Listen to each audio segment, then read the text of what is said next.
CATSINaM is the Congress of Aboriginal and Torres Strait Islander Nurses and Midwives. We had an invitation from CATSINaM. We had done some work with some health practitioners in northern New South Wales, and they took the information back to the CATSINaM board, and from there we were invited to come and to run a session today. And the session is really about working with some of the nurses and midwives here to get them to understand themselves as unique cultural beings, and getting them to understand how there's the difference in individuals and difference in people that they might have in their workplaces or their communities or the clients and patients that they come into contact with. Today I've been presenting on CATSINaM's Nursing and Midwifery, Aboriginal Torres Strait Islander Health Curriculum Framework. So that was born out of a national project looking at health curriculum framework across all professions, but CATSINaM has since invested in a curriculum framework specifically for nursing and midwifery.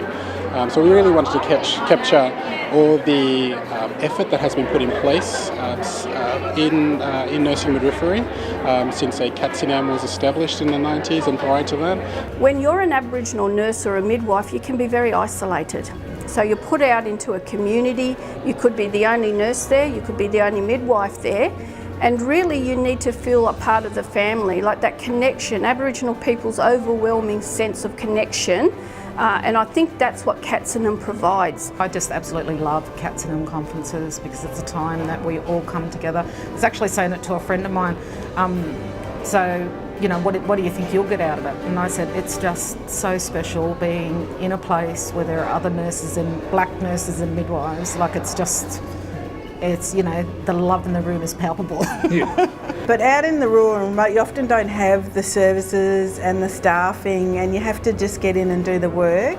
And sometimes that can be really challenging because, you know, you're having to, you know, take responsibility, think on your feet, be a bit more innovative in how you deliver and stuff, because you've got those issues of distance, isolation, lack of communication. So often, especially in the West, people will ring up and contact the tertiary hospitals and get advice, but they're on the ground doing the work out there, so they are isolated and it's difficult.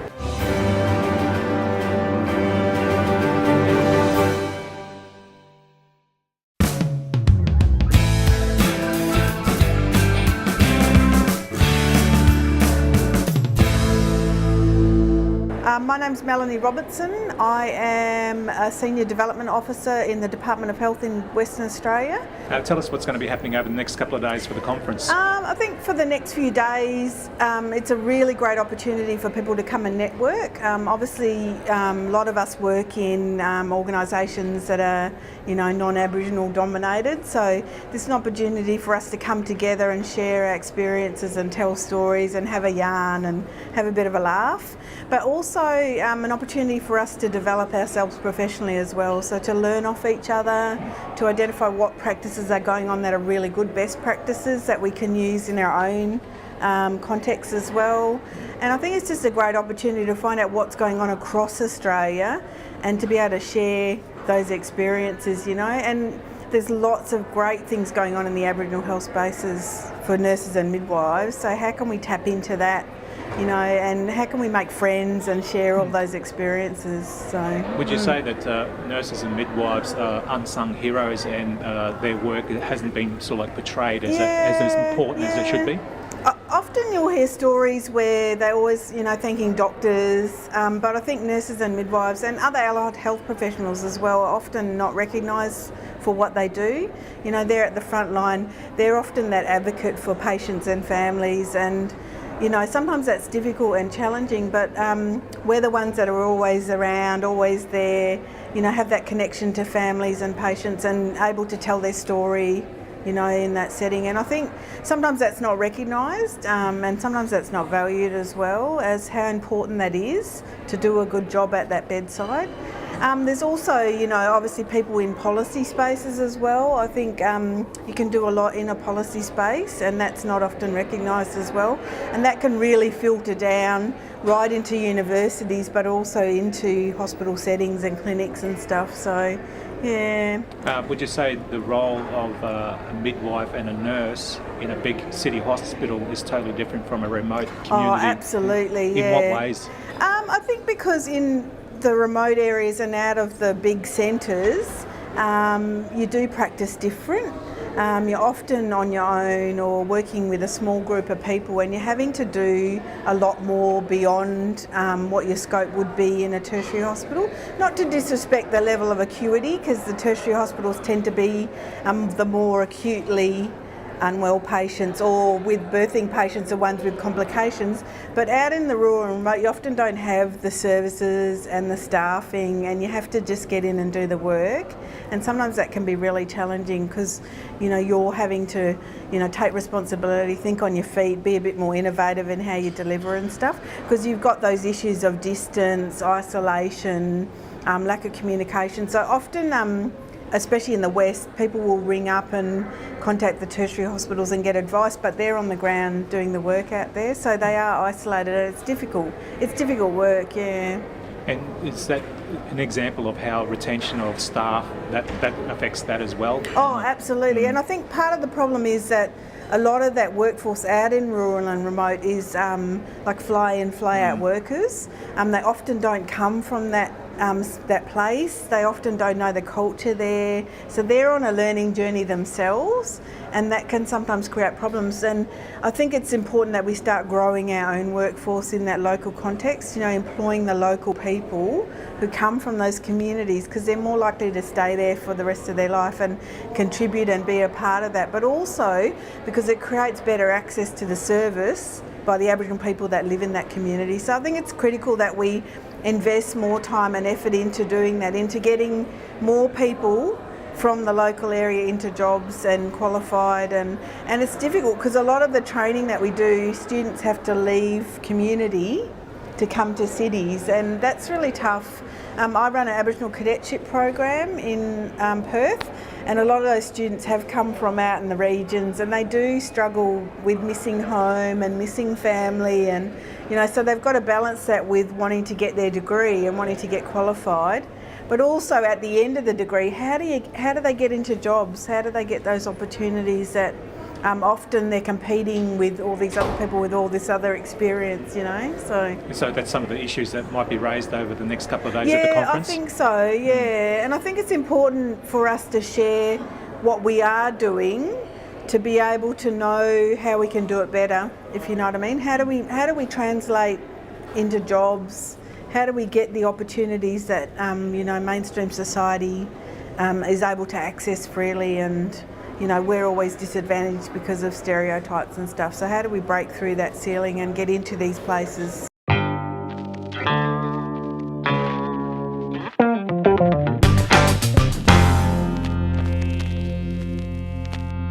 So my name's Toby Adams. I'm an associate with Strong Smart Solutions.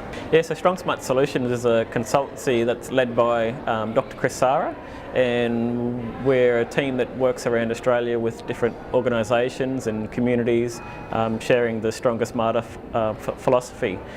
We've been able to work with different agencies and organisations around the country to get them to take on the Stronger Smarter approach when they're working with families and communities. How did you get involved in this conference?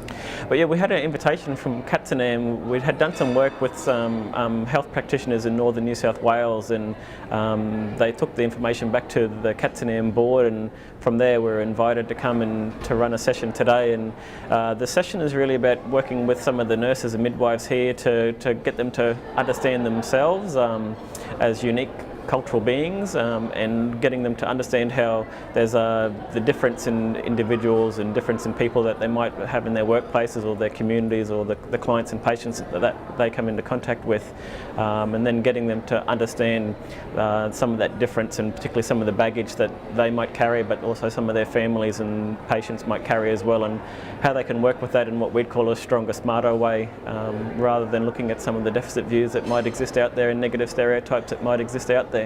So you've taken a totally different approach to, I suppose, nursing and midwifery in that sense too. You looked at it inside out, if that makes sense.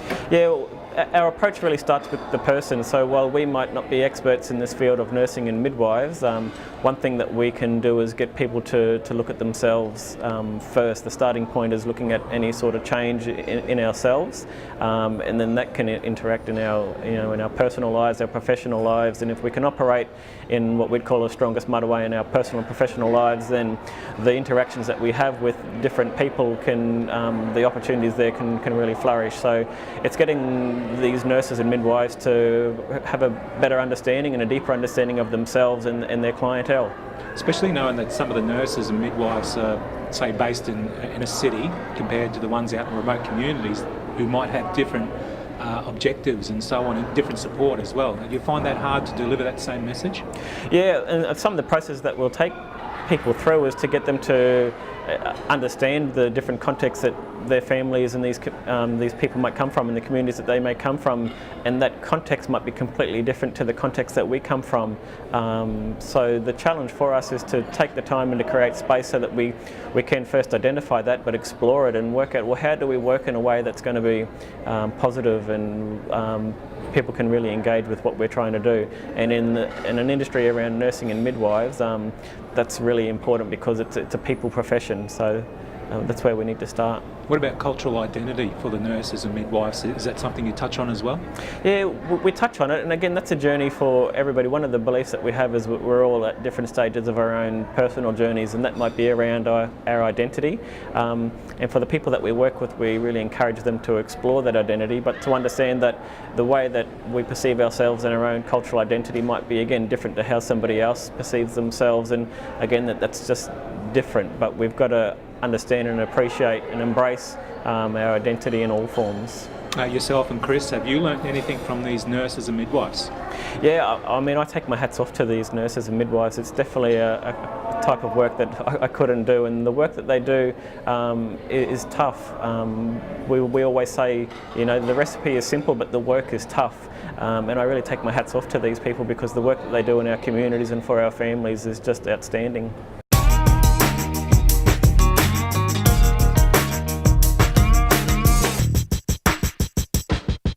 My name's Ali Drummond. I'm of the Miriam people of the Torres Straits and with the Yadakana people of Cape York. I am a lecturer at the School of Nursing at QUT. I'm here at the conference as a presenter, so today I've been presenting on CATSINaM's Nursing and Midwifery, Aboriginal Torres Strait Islander Health Curriculum Framework. So that was born out of a national project looking at health curriculum framework across all professions, but CATSINaM has since invested in a curriculum framework specifically for nursing and midwifery. So we really wanted to capture all the effort that has been put in place in nursing and midwifery since CATSINaM was established in the 90s and prior to that, but also capture some of the history, the very specific history that nursing and midwifery has associated with Aboriginal Torres Strait Islander health. So historically, nursing and midwifery has always been at the forefront of healthcare. So that includes healthcare to Aboriginal Torres Strait Islander people. So nurses were on the missions. Nurses were in the hospitals when we were separating children from their families. Nurses were involved in sterilisation of Aboriginal women without consent. So there's a history there that we have to claim as well and really build from that we thought we needed to really emphasise. Along with that, we really wanted to promote cultural safety as the key philosophy, practice and framework for teaching Aboriginal Torres Strait Islander health within the context of nursing and midwifery. Cultural safety has come from New Zealand. It was developed by a Māori nurse called Irahapati Ramsden. And she wrote about how cultural safety it should be in place in contemporary nursing practice and midwifery practice to ensure the safety, the cultural safety of our people when they access care. So we really want to sort of stay true to that because that talks to our profession, but also talks to our colonial past and some of the things that we really need to address today and be aware of, because our healthcare is not apolitical. It's very politicised. So nurses need to be across that. While I was studying to become a nurse, I was a health worker. I worked as a health worker up in the Torres Straits. And I was a casual health worker that got to travel to different islands in the Torres Straits to fill in for health workers so they can go on leave or go and study on study breaks. that experience has never been sort of replicated elsewhere. People don't really understand remoteness until they go to a place like the Torres Straits and understand that it costs hundreds of dollars to actually fly between islands, and if not that, you use a dinghy or a boat to go between islands, and then that's expensive as well with the cost of fuel, but also there's a risk of weather and whether it's appropriate to travel at a particular time. So there's all those transportational issues. From a health perspective, we've been working with a model that relies on sort of remote health posts. So they used to be called medical aid posts, or MAPs, now called health centres, where you'll find often the nurse working with a couple of health workers. I've been in a position where we've worked in health centres where it was only a couple of health workers.